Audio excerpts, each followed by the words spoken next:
আজ 21শে ডিসেম্বর 2024। আজকে আমরা তিনজনে মিলে চলে এসেছি পুরুলিয়া এজি চার্চ যে স্কুল, তার অ্যানুয়াল ফেস্টিভ্যাল প্রোগ্রামের জন্য। দুজনে দুটো গেট পাস 10 টাকা করে কেটে তারপর এই প্রোগ্রাম দেখার জন্য ভেতরে ঢুকেছি স্কুলের। যদিও এই গেট পাস পেরেন্টস বা যারা ভিজিটার থাকে তাদের জন্যই কাটতে হয়, যারা এখানকার স্টুডেন্ট তাদের জন্য এই গেট পাস লাগে না।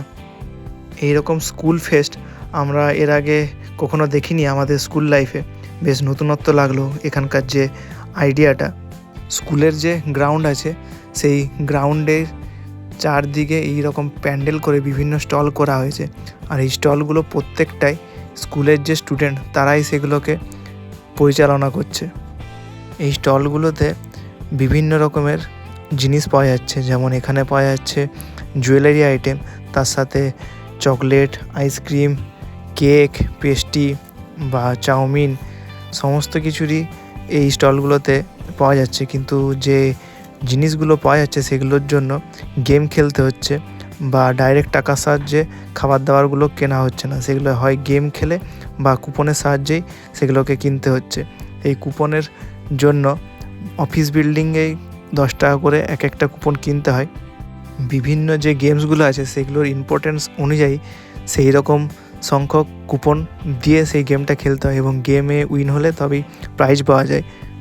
স্কুল স্টুডেন্টসদের তাদের নিজের ইনোভেটিভ আইডিয়া এবং তাদেরকে আরও সোশ্যাল করে তোলার জন্যই এই ধরনের যে স্কুল অথরিটি একটা ইনিশিয়েটিভ ফেস্টিভ্যালের মধ্যে দিয়ে নিয়েছে, সেটা সত্যি আমাদের প্রচণ্ড ভালো লাগলো। এর আগে তো আমরা এই ধরনের প্রোগ্রাম কখনো দেখিনি, তাই আরও বেশি আমাদের ইন্টারেস্টিং এবং এক্সপিরিয়েন্সড হলো এটা।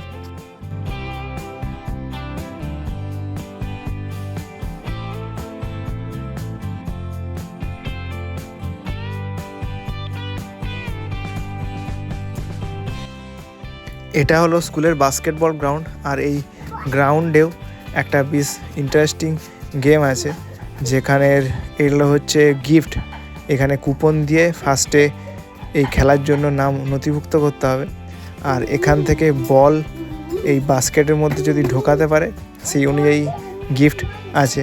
আর এই স্টুডেন্ট এখানে বাস্কেটের মধ্যে বল গলাতে পেরেছে আর খুব আনন্দে তার গিফট নেওয়ার জন্য চলে গেছে গিফট কাউন্টারে।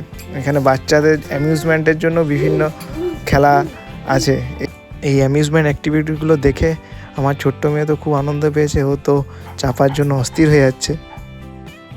আলটিমেট এখানে আমরা 1.5 ঘন্টার মতো টাইম স্পেন্ড করে তারপর এবার চললাম বাড়ির দিকে। তার আগে এখানকার স্টুডেন্টদের যে এনজয়মেন্ট, সেটা সত্যিই আমাদের দেখে খুব ভালো লাগলো, যে একটা নতুন ধরনের এক্সপিরিয়েন্সটা আমরা নিতে পারলাম। আর এখানেই আজকের মতো আমাদের ভিডিওটা শেষ করলাম। আবার দেখা হবে একটা নতুন ব্লগ নিয়ে। সবাই ভালো থাকবেন, সুস্থ থাকবেন। টাটা বন্ধুরা।